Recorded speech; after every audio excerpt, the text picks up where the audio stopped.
शांति की शक्ति से शांति जग में लानी है। ओम शांति। आज की मुरली है 5 मार्च 2026 की।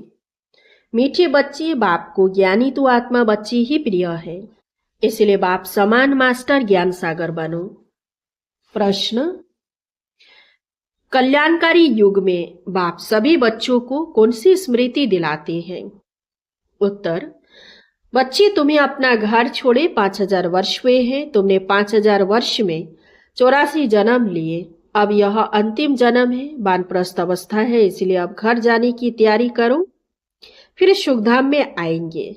भलग्रस्त व्यवहार में रहो, लेकिन इस अंतिम जन्म में पवित्र बन बाप को याद करो।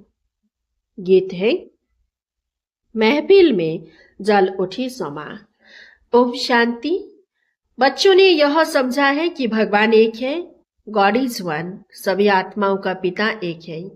उनको परमपिता परमात्मा कहा जाता है। सृष्टि का रचयिता एक है, अनेक हो ही नहीं सकते। इस सिद्धांत अनुसार मनुष्य अपने को भगवान कहला नहीं सकते। अभी तुम ईश्वरीय सर्विस के निमित्त बने हो। ईश्वर नई दुनिया स्थापन कर रहे हैं, जिसको सतयुग कहा जाता है। उसके लिए तुम लायक बन रहे हो। सतयुग में कोई पतित नहीं रहते, अभी तुम पावन बन रहे हो। कहते हैं पतित पावन मैं हूं और तुम बच्चों को श्रेष्ठ मत देता हूं कि मुझ अपनी निराकार बाप को याद करने से तुम पतित तमोप्रधान से पावन शतोप्रधान बन जाएंगे। याद रूपी योग अग्नि से तुम्हारे पाप नाश हो जाएंगे। साधु आदि तो कह देते हैं ईश्वर सर्वव्यापी है। एक तरफ कहते भगवान एक है, फिर यहाँ तो बहुत अपने को भगवान कहलाते हैं। श्री श्री 108 जगत गुरु कहलाते हैं। अब जगत का गुरु तो एक ही बाप है। सारे जगत को पावन बनाने वाला एक परमात्मा सारी दुनिया को लिबरेट करता है दुख से। वही दुख करता सुख करता है। मनुष्यों को यह नहीं कहा जा सकता है, यह भी तुम बच्चे समझते हो। यह है पतित दुनिया, सब पतित है, पावन दुनिया में है, यथा महाराजा महारानी तथा प्रजा। सतयुग में पूज्य महाराजा महारानी होते हैं, फिर भक्ति मार्ग में पुजारी बन जाते हैं। सतयुग में जो महाराजा महारानी है, उनकी जब 2 कलाएं कम होती है तो राजा रानी कहा जाता है। यह सब बातें डिटेल की हैं, नहीं तो 1 सेकंड में जीवन मुक्ति बाप समझाते हैं। भलग्रस्त व्यवहार में रहो, परंतु यह अंतिम जन्म पवित्र रहो। अब वानप्रस्थ अवस्था है। वानप्रस्थ व शांतिधाम एक ही बात है। यहाँ आत्माएं ब्रह्म तत्व में रहती हैं, जिसको ब्रह्मांड कहते हैं। वास्तव में आत्माएं कोई अंडे मिशन नहीं है। आत्मा तो स्टार है। बाबा ने समझाया है, जो भी आत्माएं हैं इस ड्रामा में एक्टर्स हैं। जैसे एक्टर्स नाटक में ड्रेस बदलते हैं, भिन्न भिन्न पार्ट बजाते हैं, यह भी बेहद का नाटक है। आत्माएं इस सृष्टि पर 5 तत्वों के बने हुए शरीर में प्रवेश कर पार्ट बजाती है। शुरू से लेकर परमात्मा और ब्रह्मा, विष्णु, शंकर सब एक्टर्स हैं। नाटक में भिन्न भिन्न प्रकार की ड्रेस मिलती है पार्ट बजाने। घर में आत्माएं सब शरीर के बिगड़ रहती हैं। फिर जब 5 तत्वों का शरीर तैयार होता है, तब उनमें प्रवेश करती हैं। 84 शरीर मिलते हैं, तो नाम भी इतने बदलते हैं। आत्मा का नाम एक है। अब शिव बाबा तो है ही पतित पावन, उनको अपना शरीर नहीं है, शरीर का आधार लेना पड़ता है। कहते हैं मेरा नाम शिव ही है। भल पुरानी शरीर में मैं आता हूँ, इसके शरीर का नाम अपना है, इनका व्यक्त नाम है, फिर अव्यक्ति नाम पड़ा है। एक धर्म वाला दूसरे धर्म में जाता है तो नाम बदलता है। तुम भी शूद्र धर्म से बदल ब्राह्मण धर्म में आए हो तो नाम बदला है। तुम लिखते हो शिव बाबा थ्रू ब्रह्मा। शिव बाबा परमपिता परमात्मा है, उनका नाम नहीं बदलता है। शिव बाबा ब्रह्मा द्वारा स्थापना करा रहे हैं आदि सनातन देवी देवता धर्म की, जो प्राय लोप हो गया है। जो पावन पूज्य थे वे ही पतित पुजारी बनते हैं। 84 जन्म पूरे किए हैं, अब फिर से देवी देवता धर्म स्थापन होता है। गाया हुआ है, परमपिता परमात्मा आकर ब्रह्मा द्वारा फिर से स्थापना कराते हैं, तो ब्राह्मण जरूर चाहिए। ब्रह्मा और ब्राह्मण कहाँ से आए? शिव बाबा आकर ब्रह्मा द्वारा एडॉप्ट करते हैं, कहते हैं तुम हमारे हो। शिव बाबा के बच्चे तो हो ही, फिर ब्रह्मा द्वारा पोत्रे हो जाते हो। पिता तो एक है, सारी प्रजा का इतने सब बच्चे कुमार कुमारियां हैं, उनको शिव बाबा ब्रह्मा द्वारा एडॉप्ट करते हैं। मनुष्यों को पता थोड़ी ही है। बाप आकर आदि सनातन देवी देवता धर्म स्थापन करते हैं, तो ऐसे नहीं कि नए सिर आते रहते हैं। जैसे दिखाते हैं प्रलय हुई, फिर पत्ते पर सागर में आया। अब यह तो सब कहानियां बनाई हुई है। यह वर्ल्ड की हिस्ट्री ज्योग्राफी रिपीट होती रहती है। आत्मा अमर है, उसमें पार्ट भी अमर है। पार्ट कभी घिसता नहीं है। सतयुग में वही लक्ष्मी नारायण की सूर्यवंशी राजधानी चलती आती है, कभी बदलती नहीं। दुनिया नई से पुरानी, पुरानी से नई होती रहती है। हर एक को अविनाशी पार्ट मिला हुआ है।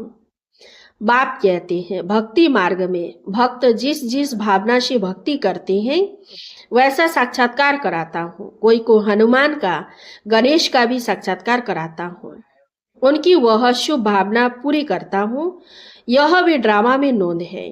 मनुष्य फिर समझते हैं कि भगवान सब में है, इसलिए सर्वव्यापी कह देते हैं। भक्त माला भी है। मेल्स में नारद शिरोमणि गाया जाता है, फीमेल में मीरा। भक्त माला अलग है, रुद्र माला अलग है, ज्ञान की माला अलग है। भक्तों की माला कभी पूजते नहीं। रुंड माला यानी वैजंती माला पूजी जाती है। ऊपर है फूल, फिर मेरू, फिर है बच्चे जो राजगद्दी पर बैठते हैं। वैजंती माला ही विष्णु की माला है। भक्तों की माला का सिर्फ गायन होता है। यह रुद्र माला तो सब फिरते हैं। तुम भक्त नहीं ज्ञानी हो। बाप कहते हैं मुझे ज्ञानी तो आत्मा प्रिय लगते हैं। बाप ही ज्ञान का सागर है। तुम बच्चों को ज्ञान दे रहे हैं। माला भी तुम्हारी पूजी जाती है। 8 रत्नों का भी पूजन होता है, क्योंकि ज्ञानी तो आत्मा है तो उनकी पूजा होती है। अंगूठी बनाकर पहनते हैं, क्योंकि यह भारत को स्वर्ग बनाते हैं। पास विद ऑनर होते हैं तो उनका गायन है। 9वां दाना बीच में शिव बाबा को रखते हैं, उसको कहते हैं 9 रतन। यह है डिटेल की समझानी। बाप तो सिर्फ कहते हैं बाप और वर्षी को याद करो तो तुम्हारे विक्रम विनाश होंगे, फिर तुम आगे चले जाएंगे। पतित आत्माएं पावन दुनिया में जा न सके। यहाँ सब पतित है। देवताओं के शरीर तो पवित्र निर्विकारी है। वह है पूज्य, यथा राजा रानी तथा प्रजा पूज्य है। यहाँ सब है पुजारी, वहां दुख की बात नहीं। उनको कहा जाता है स्वर्ग, सुखधाम। वहां सुख, संपत्ति, शांति सब थी। अब तो कुछ नहीं है, इसलिए इसको नर्क, उनको स्वर्ग कहा जाता है। हम आत्माएं शांति धाम में रहने वाली हैं। वहां से आती है पाठ बजाने। 84 जन्म पूरे भोगने पड़ते हैं। अभी दुख धाम है, फिर हम जाते हैं शांति धाम, फिर सुख धाम में आएंगे। बाप सुख धाम का मालिक बनाने, मनुष्य से देवता बनाने पुरुषार्थ करवा रहे हैं। तुम्हारा है यह संगम युग। बाप कहते हैं मैं कल्प के संगम युगे आता हूँ। युगे युगे नहीं, मैं संगम युग में एक ही बार सृष्टि को बदलने आता हूँ। सतयुग था, अब कलयुग है, फिर सतयुग आना चाहिए। यह है कल्याणकारी संगम युग। सबका कल्याण होना है। सबको रावण की जेल से छुड़ाती है। उनको दुख करता सुख करता कहा जाता है। यहाँ सब दुखी है। तुम पुरुषार्थ करते हो सुख धाम में जाने के लिए। सुख धाम जाना है तो पहले शांति धाम में जाना है। तुमको पार्ट बजाते बजाते 5000 वर्ष हुए हैं। बाप समझाते हैं तुमको अपना घर छोड़े 5000 वर्ष हुए हैं। उसमें तुम भारतवासियों ने 84 जन्म लिए हैं। अब तुम्हारा अंतिम जन्म है।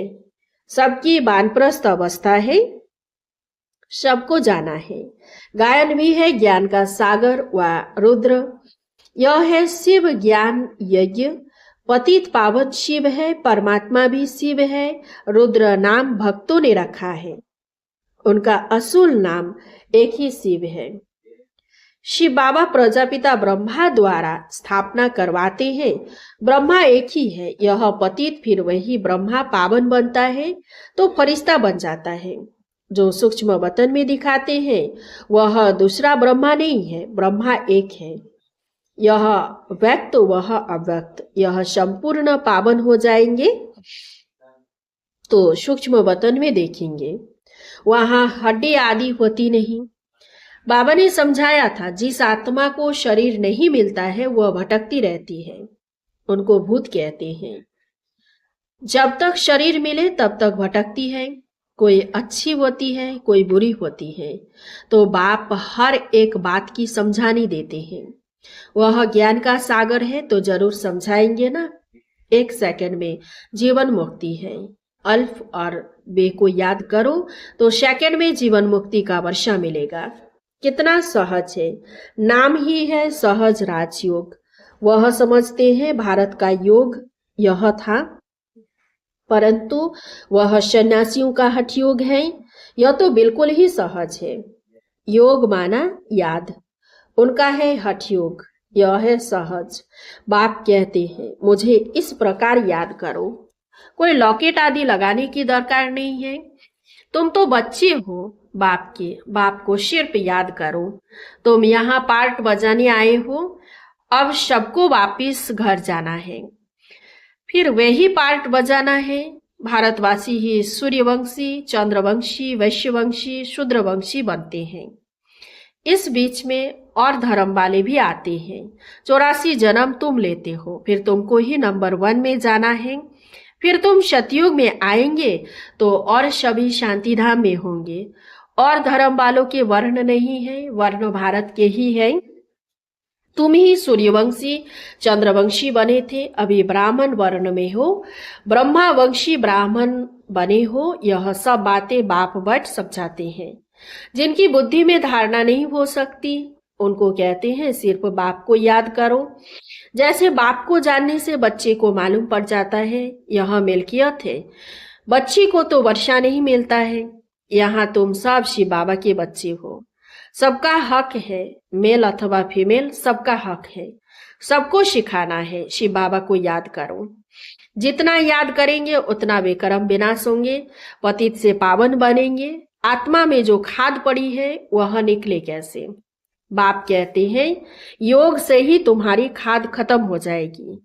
यह पतित शरीर तो यहाँ ही छोड़ना है, आत्मा पवित्र बन जाएगी, सब मच्छरों सदृश जाएंगे। बुद्धि भी कहती है सतयुग में बहुत थोड़े रहते हैं, इस विनाश में कितने मनुष्य मरेंगे, बाकी थोड़े जाकर रहेंगे। राजाएं तो थोड़े रहेंगे, बाकी 9 लाख प्रजा सतयुग में रहती है। इस पर गाते भी है ना, 9 लाख तारे यानी प्रजा। झाड़ पहले छोटा होता है फिर वृद्धि को पाता है। अभी तो कितनी आत्माएं हैं। बाप आते हैं सबका गाइड बन ले जाते हैं। अच्छा, मीठे मीठे सिकिलधे बच्चों प्रति माता पिता बाप दादा का याद प्यार और गुड मॉर्निंग। रूहानी बाप की रूहानी बच्चों को नमस्ते। हम सब रूहानी बच्चों की रूहानी बाप दादा को याद प्यार, गुड मॉर्निंग, नमस्ते नमस्ते नमस्ते। धारणा के लिए मुख्य सार 1 नंबर, योग अग्नि से बेकर्मों की खाद को भस्म कर पावन बनना है। अब वानप्रस्थ अवस्था है, इसलिए वापिस घर जाने के लिए संपूर्ण सतोप्रधान बनना है। 2 नंबर, इस कल्याणकारी युग में बाप समान दुख हरता सुख करता बनना है। वरदान है सदा कंबाइंड स्वरूप की स्मृति द्वारा मुश्किल कार्य को सहज बनाने वाले डबल लाइट भव। जो बच्चे निरंतर याद में रहते हैं वे सदा साथ का अनुभव करते हैं। उनके सामने कोई भी समस्या आएगी तो अपने को कंबाइंड अनुभव करेंगे, घबराएंगे नहीं। ये कंबाइंड स्वरूप की स्मृति कोई भी मुश्किल कार्य को सहज बना देती है। कभी कोई बड़ी बात सामने आए तो अपना बोझ बाप के ऊपर रख स्वयं डबल लाइट हो जाओ तो फरिश्ते समान दिन रात खुशी में मन से डांस करते रहेंगे। स्लोगन, किसी भी कारण का निवारण कर संतुष्ट रहने और करने वाले ही संतुष्ट मनी है। अब वक्त सारे निश्चय के फाउंडेशन को मजबूत कर सदा निर्भय और निश्चिंत रहो। श्रीमत प्रमाण हर कदम हो तो सदा निश्चिंत रहेंगे और निश्चित रहेंगे तो सदा यथार्थ निर्णय देंगे। जब निर्णय यथार्थ होगा तो विजयी होंगे। त्रिकालदर्शी आत्मा सदा ही निश्चित रहती है क्योंकि उसे निश्चय है कि हमारी विजय हुई ही पड़ी है। अच्छा, ओम शांति। इस चैनल को सब्सक्राइब कीजिए, लाइक कीजिए, कमेंट कीजिए और शेयर कीजिए। शांति की शक्ति से शांति जग में